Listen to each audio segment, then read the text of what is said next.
Como recordo que pasou aí un ano nas eleccións en Galicia? Que recordo ten daquela da noite electoral e dos días que viñeron despois? Bueno, sempre é un resultado agridoce, non? Cando un se queda por debaixo das expectativas e do que creo que ademais sería unha necesidade en Galicia real de que houbera un cambio, pois hai unha sensación agridoce. Pero tamén é unha sensación, ya que tuve no mismo día das eleccións, xa unha vez coñecidos os resultados, era de que o meu compromiso era firme co Partido Socialista en Galicia e con Galicia. Por tanto, nese sentido, tamén se abriu unha porta hacia un compromiso firme, decidido, co proxecto do partido aquí en Galicia e co compromiso claramente con Galicia, por certo, como xa tiña anunciado previamente. Pero sí, se abriu unha porta decisiva e un compromiso firme tamén con Galicia, co meu partido aquí no meu país. Esa mesma noite, cun resultado como ese, outro candidato podería ter decidido dimitir ou marchar.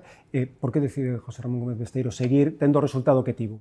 O decía porque na miña intención e no meu ánimo, ademais, era deixar claro que ese compromiso electoral nunha campaña electoral e con un resultado electoral era un compromiso moito máis a longo plazo, non?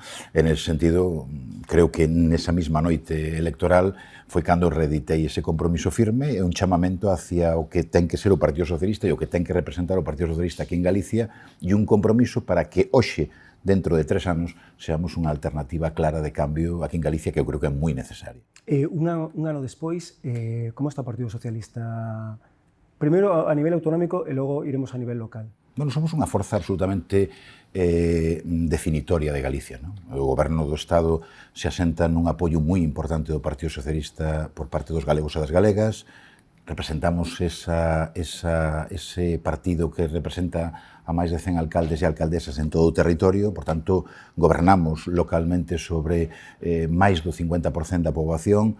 En definitiva, creo que é un partido que decide, que se compromete co futuro tamén de Galicia. En ese sentido, é un partido forte e un partido unido, non?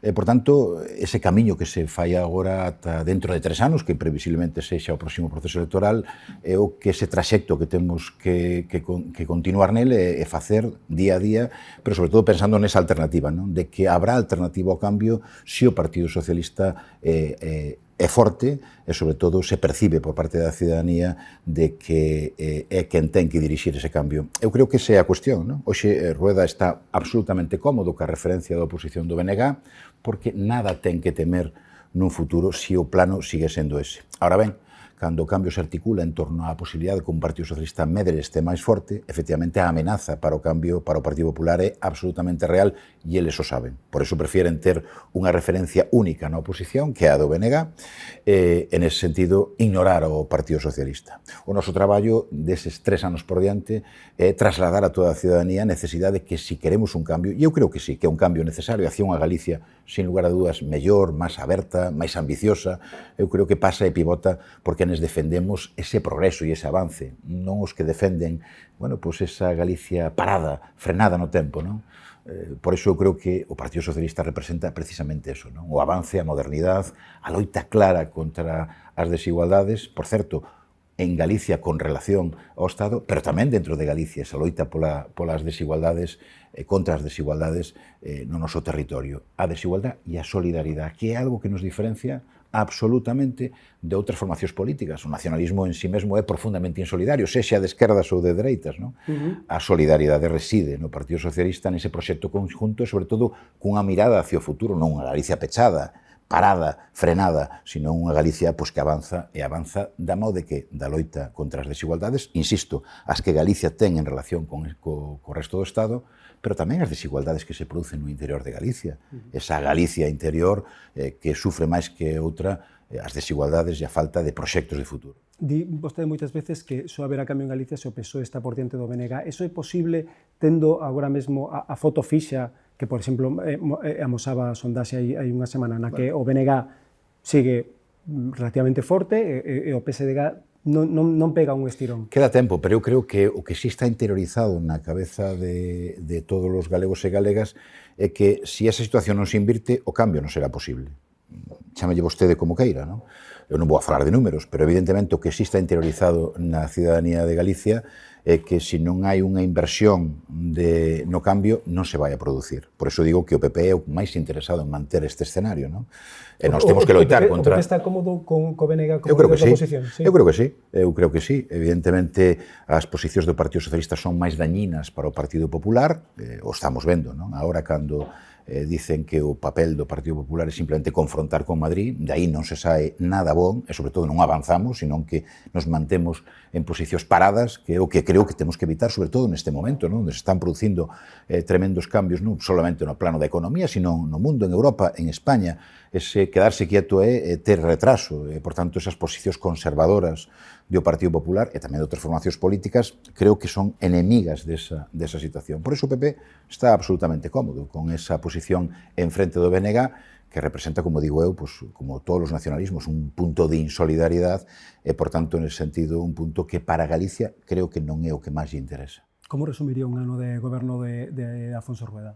Bueno, eu creo que as cifras están aí. Dice, acudimos ás cifras, bueno, é a forma máis objetiva de ver como está hoxe Galicia, non? Galicia medra menos co resto de España, por tanto, un ano despois sigue esa dinámica. Hai cuestións como as que plantexamos nós desde sempre, creo que son as que defende a maioría da cidadanía. No campo da vivenda atopámonos con que hai máis demandantes de vivenda pública, 20.000 en Galicia. Galegos e galegas que queren chegar a unha vivenda pública e non teñen opcións, ou as listas de esperas en 220.000 galegos e galegas, ou os que están pendientes dunha operación, 71.000. Bueno, ou incluso aqueles que están pendientes en dependencia, galegos e galegas, pendientes de que se reconozca o seu dereito, 4.000 persoas. Bueno, pero eses números eran parecidos hai un ano, en cambio... Creo que todos avanzaron. O PPDG, sí. Digo en Galicia, o PPDG, en cambio, logrou unha maioría absoluta moi grande. Vostede me plantea como está hoxe Galicia un ano despois. Eu creo que está peor, nese sentido, non? E parece que todo sona un pouco como a cuento de fadas, non? Bueno, eu creo que a Galicia real é unha Galicia que loita profundamente contra unha situación moi desigual. O digo, non solamente en relación a esas dúas Galicias, sino dentro de todo o contexto nacional hai un aumento da desigualdade. E eu creo que tamén hai un aumento por parte da dereita de actuar sin absolutamente complexos, non? Eu vexo, por exemplo, nas referencias que fan á sanidade. Hoxe sabemos o que pensa o Partido Popular e a dereita en relación ca sanidade, con esas declaracións de que é o número 1 da sanidade, debería ser o número 1 da sanidade en Galicia, non? Dicindo que a saúde está un pouco sobrevalorada, non? Cando para todos os galegos e galegas a saúde é o primeiro, creo que todos o decimos, ademais. Por tanto, vexo que nos campos dos servizos públicos, nos campos do avance económico, non vamos a mellor. Por tanto, a realidade alternativa que nos conta o Partido Popular a Rueda é unha realidade que non se equipara co que é a Galicia real, non? E esa Galicia real está aí, está presente no campo da dependencia, no campo da sanidade, no campo do desenvolvemento industrial, no campo da potencia económica, do crecemento económico. En definitiva, somos máis ou somos menos? Eu creo que somos menos, non? Demográficamente somos menos, os trasvases de población están aí, a xente moza formada sae fora de Galicia e solamente o balance dos inmigrantes é o que permite facer un saldo mínimamente positivo. Bueno, esta é a realidade de Galicia de hoxe. E que oferta o PSDG para... Bueno, cal vai ser a oferta do PSDG nos próximos 3 anos? E tamén que fixo este último ano? Bueno, creo que hai un reflexo claro sobre que fai o PSDG no Parlamento, e hai un reflexo claro que, por poñer un exemplo, que as preguntas que nos formulamos sobre os temas de interese que nos consideramos de intereses no Partido Popular. Nos falamos de vivenda, falamos da necesidade da emerxencia, falamos das, por así decirlo, das 4 emerxencias que creemos que vive Galicia hoxe. Hai unha emerxencia habitacional, evidente, no campo da vivenda, hai unha emerxencia climática que nos afecta, que nos condiciona de cara ao futuro, hai unha emerxencia tamén sanitaria, de servicios públicos, e, finalmente, hai unha emerxencia, agora tamén, democrática. Nese plano é onde nosotros avanzamos e traballamos. Democrática por qué? Bueno, eu creo que hai unha evolución claramente, non? En Galicia, sí. En Galicia, en general, en Galicia vemos como está tamén a ultradereita integrada cómodamente dentro do Partido Popular, non é unha excepción de que haxa ultradereita, pero está, síntese en Galicia cómoda dentro do Partido Popular, pero evidente a amenaza da ultradereita, todos os valores que defendemos todos, pois é verdad que está aí, está presente, estámoslo vendo, además nos días de hoxe, como como esa evolución ultranacionalista e ultradereitista pues está amenazando o noso sistema de valores e a sociedade pola que traballamos e que defendemos, non?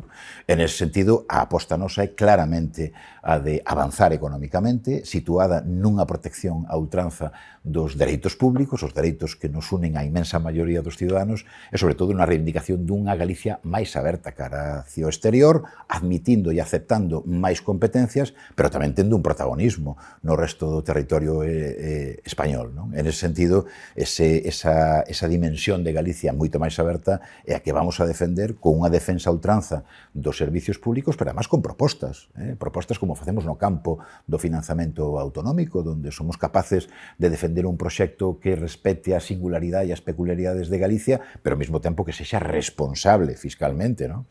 Bueno, esa é a nosa aposta e, sobre todo, a sumarnos a unha carreira que creo que representa un modelo que ten éxito en España, que é ese modelo donde sae fundamentalmente de como nos defendimos como país, tamén en Galicia, como nos defendimos frente á crisis da pandemia, non? Ese Estado forte, ese Estado potente, esas administracións públicas potentes que son capaces de desenvolver proxectos económicos de éxito, e o estamos vendo.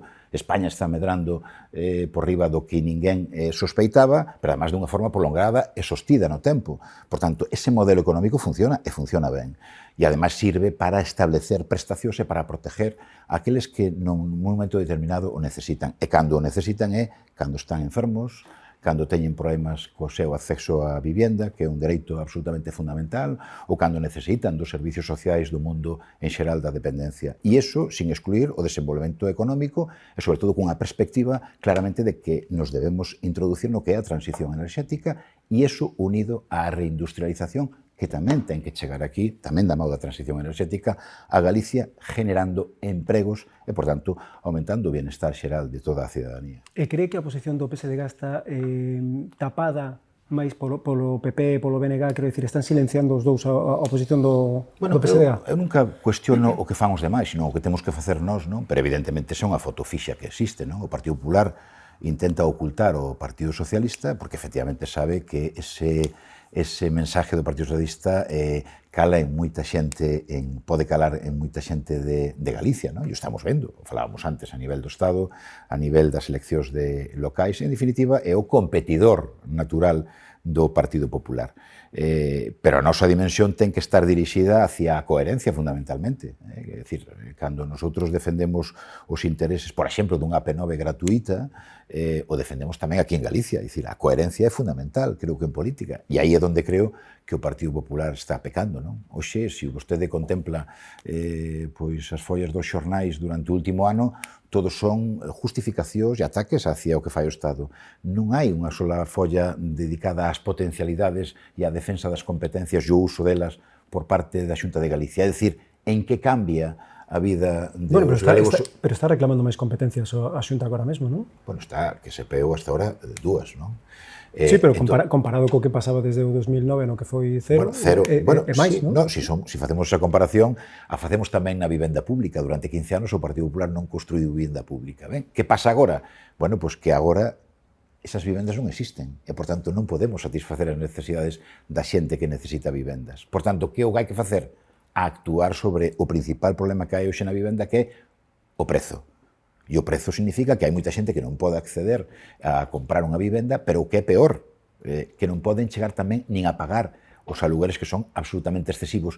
Por certo, non solamente para unha familia que teña un salario, sino incluso para que teñen dous. É dicir, e esta situación, como se corrixe? Pois non se corrixe cas recetas do pasado. Construir. Primeiro, porque o tempo que tardamos en construir as vivendas non satisfacemos unha necesidade de hoxe. E segundo, hai que actuar sobre a vivenda disponible. Cal é? Aquela que un arrendador non quere alquilar porque ten medo, ou desconfía de quen pode ser o arrendatario, ou desconfía se cobrará o mes seguinte, ou canto tempo pode durar o contrato. É aí onde ten que actuar a administración, unha administración rápida e diligente, actúa. Nós fixemos un planteamento, o Banco Público de Aluguer, que permitiría dar seguridade ás dúas partes. Os arrendadores ca confianza de que a garantía dese contrato o asume a Xunta de Galicia, e a duración, e sobre todo, con unha cesión. Que cesión? precios razoables e moderados para que a xente poda acceder a eles. Recuperaremos moita vivenda, nos falamos de 5.000 vivendas aquí en Galicia en pouco tempo, pero para iso hai que ter un compromiso con unha política determinada que é actuar directamente contra o prezo e frenar o que é un mercado claramente especulativo. E, por tanto, hai que loitar con todos os medios públicos dos que dispoñemos, non solamente da construcción da vivenda pública, que hai que facela, pero, eso sí, asumindo unha culpa de non ter construído durante 15 anos moitísima vivenda pública. Pero hai moita vivenda que pode ser disponible, que hai que facer aflorar a ese mercado para efectivamente contener os precios. Falaba antes da industria, aclárame cal é a posición do PSDG con Altri. Bueno, nos dixemos que non era un proxecto que non nos gustaba desde o principio, pero que debía responder a 3 cuestións, a 3 X, por así decirlo, ¿no? Que era, por un lado, a cuestión medioambiental, é dicir, se isto representaba o modelo medioambiental que queríamos, máis alá das prescripcións técnicas do propio proxecto. Segundo, un proxecto de sostenibilidade social, é dicir, que foi daqueles 4.000 empregos, que agora parece que son 400 cando máximo, e finalmente unha sostenibilidade económica, un proxecto que se nos dice que require de 250 millóns a fondo perdido para que o proxecto saia. Claro, a primeira dúda, o plano económico xa nos asalta, non? Un proxecto que pida o 25% da súa inversión a fondo perdido é, cando menos, para desconfiar. Segundo, non creo que ese modelo de Altri sea o modelo que necesite Galicia neste momento. E terceiro, no plano da economía social, a merma, a falta de transparencia, que é outra das cuestións que nos demandamos no proxecto do Partido Popular, que é que todavía non dá explicacións de ningún tipo. Nin dá explicacións a esa petición de fondos perdidos, a fondo perdido, nin dá explicación no cambio do proxecto, que non ten nada que ver co que inicialmente se presentou ante a sociedade galega. En definitiva, todo eso dá a calada por resposta e sigue mantendo a calada por resposta Rueda. Hai que preguntarlle se está disposto a asumir ese compromiso de 250 millóns e a través de que mecanismos e de que fondos. Porque esa é a diferencia entre un proxecto privado e un proxecto que pide, solicita e demanda axudas públicas. A inspección non é a mesma. Se fora un proxecto privado que non pide ningún tipo de axudas públicas, tería que someterse á inspección legal e, ulteriormente, a recursos judiciais sobre ese plantexamento. Pero este proxecto pide axudas públicas, por tanto, se convirte en público. E vostede dixo en algún momento que Altri non recibiría axudas públicas? No, eu dixen que a miña opinión era que non iba a recibir axudas públicas, era unha opinión que eu Pero tamén no 2023 dixo o contrario, dixo que sí podería recibir axudas públicas nunha entrevista. Eu non cuestiono a hipótesis de si pode recibir axudas. Eu creo que non as vai recibir, ou que non debe, ese proxecto debe recibir axudas públicas, me parece, falábamos, además, desde o punto de vista dos fondos europeos ou dos fondos estatales. O que non sei é se a Xunta, a pesar deso, se dé ou non se dé. Eu, lóxicamente, non falo porque me teñen unha formación do goberno, fago unha valoración sobre a miña opinión de se ese proxecto é merecedor de ese tipo de axudas. Eu creo que non. E cree vostede que o PSDG non fixo a oposición que teria que facer cando se presentou o proxecto original? Porque un repasa as intervencións no Parlamento de Galicia e o problema era a ubicación, non o proxecto.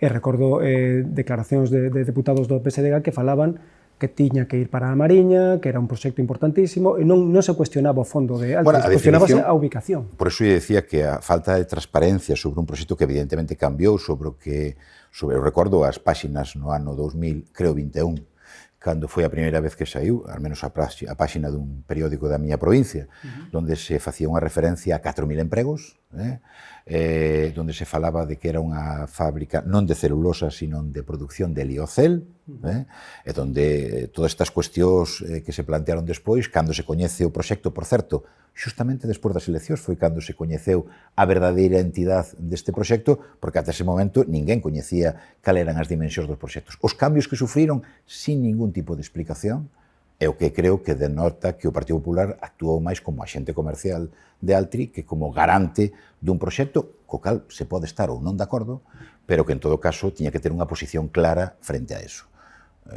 Toda vez que ese proxecto foi declarado xa antes de coñecer a totalidade do mesmo un proxecto de interés estratégico, non? Por tanto, as explicacións que nas tiña que ofrecer era, desde logo, quen estaba no goberno e quen tomou ese tipo de decisións, pero o cambio é absolutamente radical, non se parece en nada ao que se dixo no 2021.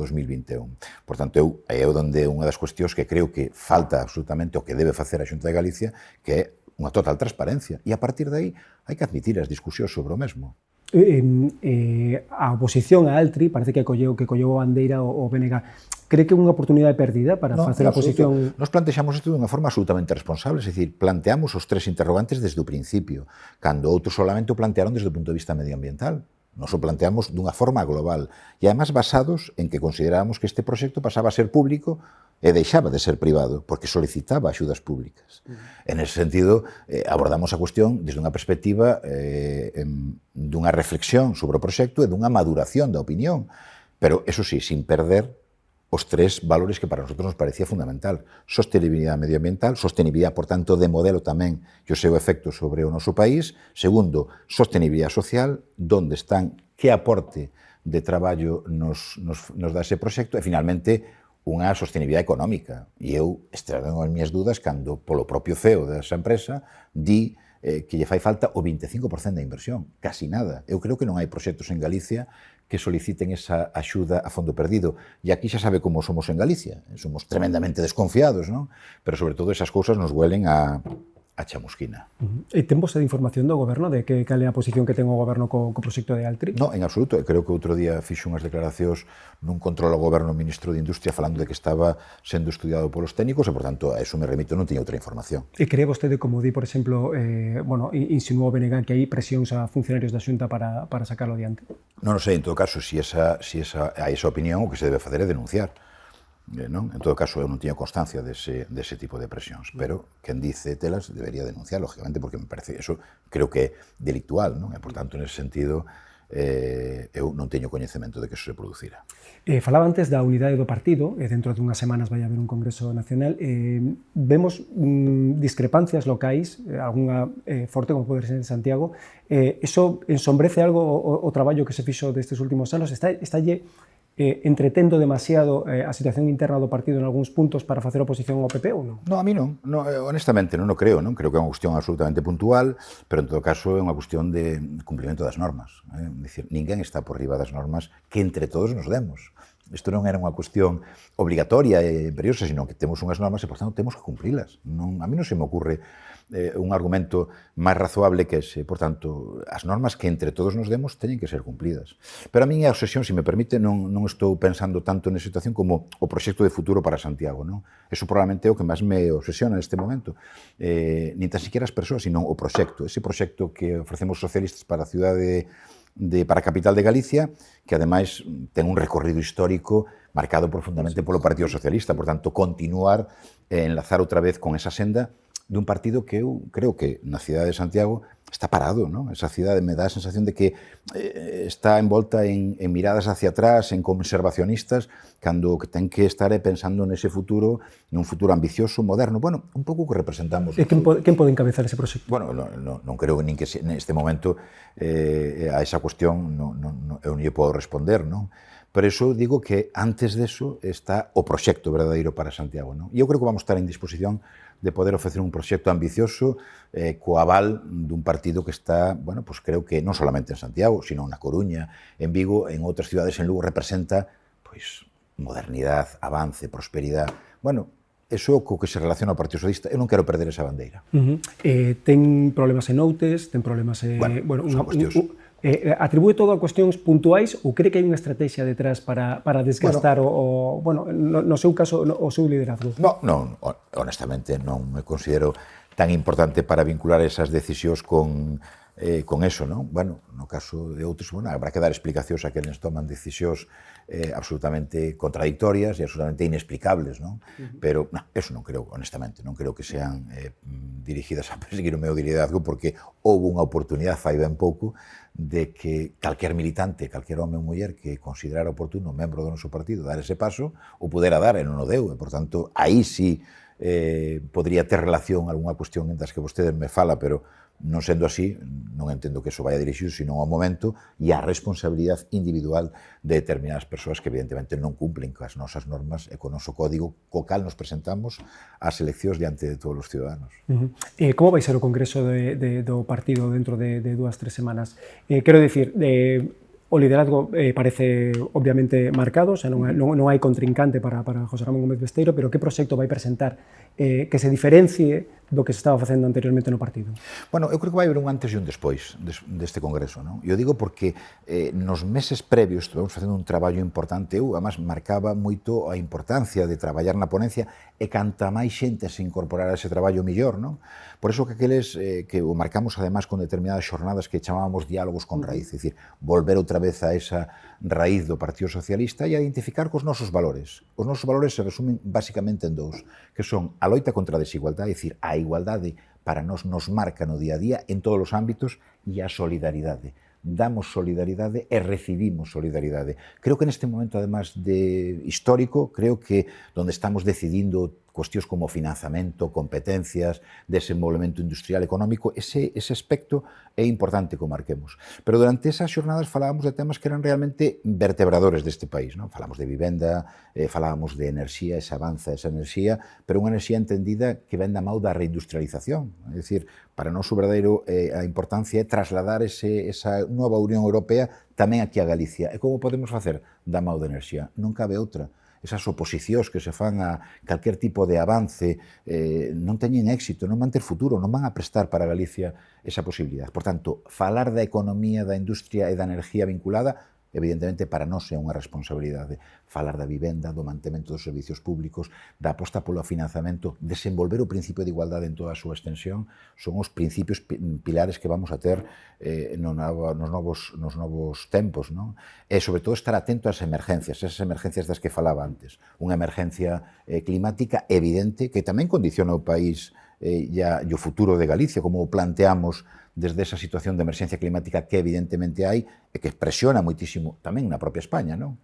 En segundo lugar, unha emerxencia, como decíamos, habitacional. É unha loita verdadeiramente que temos que afrontar nos próximos anos. A emerxencia habitacional, a emerxencia dos servicios públicos, fundamentalmente sanitaria, tamén é outra, e é un fomento dunhas profundas desigualdades en Galicia e en relación co Estado. E, finalmente, temos unha amenaza real, a emerxencia democrática. Fai ben poucos días, algúns membros do Partido Popular viñen a decir que todo aquilo, o relato da memoria democrática, fora un invento. Dizer, non podemos consentir, non podemos deixar de loitar contra aqueles que negan o que é non solamente o negacionismo climático, sino o negacionismo democrático dunha estación para que non se volva a repetir. E hai amenazas reales aí que nos están avisando de que eso se pode volver a producir. Por tanto, temos que reaccionar con firmeza frente a eso, non? Por tanto, loitar contra esas emergencias é un paso fundamental de cara aos próximos anos. E orgánicamente, que cambios plantease facer? Bueno, sempre se plantean cambios, non? Entre un grupo moi cohesionado. Non hai moito tempo que fixo xa un equipo que poderíamos decir que era un equipo feito para vostedes. Os cambios sempre se poden producir, pero o importante que eu quería trasladar en relación ca anterior pregunta é o que vamos a facer. Non tanto quenes o van a facer, sino o que vamos a facer. É relevante tamén quen o vai facer. Sí, sin dúda alguna, pero se me pon un balance quen e como, veñámonos no como, e como trasladamos ese mensaxe, que política facemos real a partir deste congreso, baixo uns pilares, creo que sólidos, non? Sólidos porque participou moitísima xente e, sobre todo, porque identificamos cal é esa Galicia real. Esa Galicia real que non ten pouco que ver con unha Galicia ficticia que nos pintan uns e outros, non? Realmente atendendo a eses problemas reales que temos que solventar, pois a que lle preocupan a inmensa maioría dos galegos e das galegas, non? E, sobre todo, non perder oportunidades, porque estamos perdendo oportunidades realmente, e debemos centrarnos no que realmente é capaz de transformar este país. Pero non ten pensado, por exemplo, ou xa ten pensado posibles cambios e nomes para incorporar o equipo? Bueno, cambios hai, se prevén algún cambio, pero como comprenderá, o deixaremos para esos días 8 e 9, donde, como sempre eu digo, que en primeiro ten que coñecer eses cambios de primeira mão a militancia e os delegados que van a ir a ese congreso dunha forma moi activa, ademais, nun fin de semana que non foi elexido por casualidade. Nos quixemos que, ademais, que este congreso se fixera coincidindo co día 8, e, por tanto, tamén é unha seña de identidade do partido que celebremos ese congreso nesa data. O sea, que haberá máis dirixentes femeninas.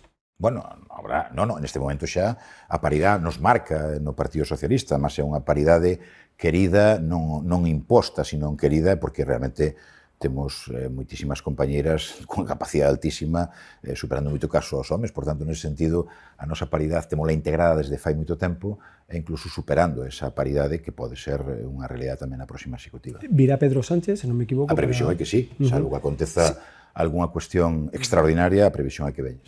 Sinte o mesmo respaldo que tiña cando lle nomeou, bueno, ou cando decidiu José Ramón, tes que ser o candidato para Galicia? Bueno, eu sinto o mesmo respaldo, non? E a mesma identidade de acción política. Eu respaldo esa decisión porque creo que é a positiva, non? A positiva, creo que para o noso país, ademais, esa posición, o vimos ora fai pouco cando esa forma de facer política e esa forma de facer antipolítica cando vivimos agora a convalidación do decreto ómnibus onde entraban tantas cuestións que afectaban a tantos galegos e galegas, non? Eu comparto, non solamente teño unha afinidade persoal con el, que é ben coñecida, pero comparto a súa forma de facer política totalmente, e ademais creo que en Galicia é moi importante esa posición de visión solidaria, de visión de loita contra as desigualdades, que aquí sí, ademais de ser eficaz, eu creo que é a que necesita Galicia. Cree que a cidadanía en Galicia ten unha imaxe negativa de Pedro Sánchez? Non o considero. Supoño que nesas cuestións habrá xente que lle parezca a mellor opción e outra que non.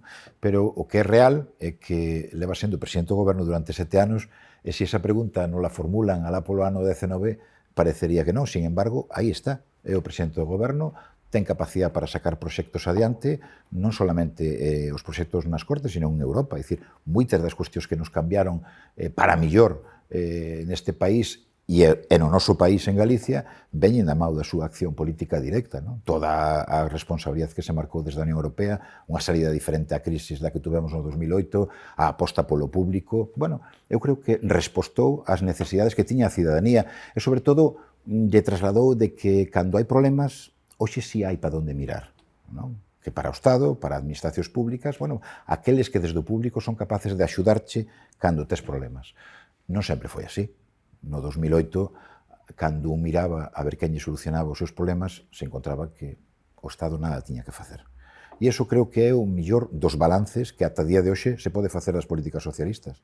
Cal é a interlocución con Alfonso Rueda? Ten algunha ou non ten ninguna? Non, temos a normal, supoño, non? Nese sentido... Quero dicir, vostede persoalmente con el? Quero dicir, falan algunha vez ou non? Non, eu non teño problemas nese sentido persoal, se refiere... Non, nese sentido ningún, en absoluto. Políticamente. A situación normal. Supoño que, nese sentido, afianzar máis as relacións, creo que as debe facer máis quen ostenta a responsabilidade do goberno, pero, en todo caso, a relación é absolutamente normal. Pero non lle utiliza vostede, quero dicir, utiliza, entre aspas, para ser interlocutor co goberno central? Non, a mí nunca me planteou tal cuestión, non? Eu sí o sitúo ante a responsabilidade que o presidente da Xunta é el, e, por tanto, facendo recordos dos que se falou nunha campaña, creo que non soluciona nada. En todo caso, eu, como sempre, son un fiel servidor do meu país alá donde o meu país me sitúa, tanto no goberno, para o que quero traballar e conseguir, como nesta situación de estar nun partido na oposición. Pero, en todo caso, son fiel defensor dos intereses de Galicia, por tanto, ali donde sexa necesario, ali estarei. E cal é o nivel de interlocución con Ana Pontón? Tamén normal, a relación normal que temos na situación de dous partidos que estamos na oposición no Parlamento de Galicia. E que cogobernan moitos consellos. Sí, normal, é unha situación política normal. Eu creo que aí a situación persoal difire da situación política, non? Que é a que, donde nós temos que dar a talla, non? E, por lo tanto, nese sentido, a situación é absolutamente normal. 3 anos por diante para unhas eleccións autonómicas poden ser moi longos para o Partido Socialista, estando na oposición, estando con 9 deputados. Eu creo que se nos van a facer cortos, porque tantas cousas que temos que facer, realmente o tempo pide que sexamos rápidos tamén nesa toma de decisións, non? Na política durante estes 3 anos, pero pasan rápido, non? E, por tanto, temos 3 anos para traballar e non perder ningún solo día na dirección na que nós queremos que é convertirnos na alternativa do cambio de Galicia, que además consideramos que é necesario. Voulle facer 6 preguntas para rematar moi cortas, son as mesmas que lle vou facer tamén aos outros entrevistados. Logo. Defíname a Pedro Sánchez. Bueno, eu creo que é un líder absolutamente excepcional neste momento en España, un líder excepcional. Alberto Núñez Feijóo. Bueno, creo que a mellor definición non é presidente porque non quere, non? Bueno, eu creo que se esperaba outra situación. El mismo dixo, en algún momento tiña escoitado de que tiña un único tiro, ese tiro pasou no 23, e, por tanto, creo que ademais non vai a ser presidente, por tanto, será un presidente frustrado nese sentido. Donald Trump? bueno, un ser extravagante e absolutamente peligroso para os valores que representamos en Europa de valores democráticos e, sobre todo, creo que vai a ser un mal presidente para Estados Unidos, a pesar de que as súas eleccións este reciente, creo que é un líder absolutamente extravagante, moi peligroso. Vladimir Putin? Exactamente o mismo, non solamente extravagante, é peligroso xa por unha recoñecida trayectoria durante os últimos anos, pero aí estamos. Supoño que a xente cambiará de opinión, algúns en relación co apoio permanente a Rusia, si isto realmente se sitúa aí. A coherencia tamén funciona así, non? En o caso de Putin, creo que absolutamente a palabra peligroso creo que é o calificativo que mellor o califica. Dígame un amigo que teña noutro partido político. Teño varios, Pois cíteme un. Sí, teño varios, teño amigos no BNG, Antón Bau foi un bon amigo meu, fai tempo ahora, vexo que tamén se vai incorporar agora outra vez a novas responsabilidades no partido. Bueno, teño moitos amigos, citalos a todos sería, pero teños en todos os bandos e en todos os partidos políticos. Vai ser vostede candidato no 2028? Eso espero, e además vou a traballar nesa dirección. É verdad que hoxe o que toca é o que toca, pero nos vamos a traballar para convertirnos nesa alternativa e eu vou a traballar directamente nese campo e con esa misión. Moi ben.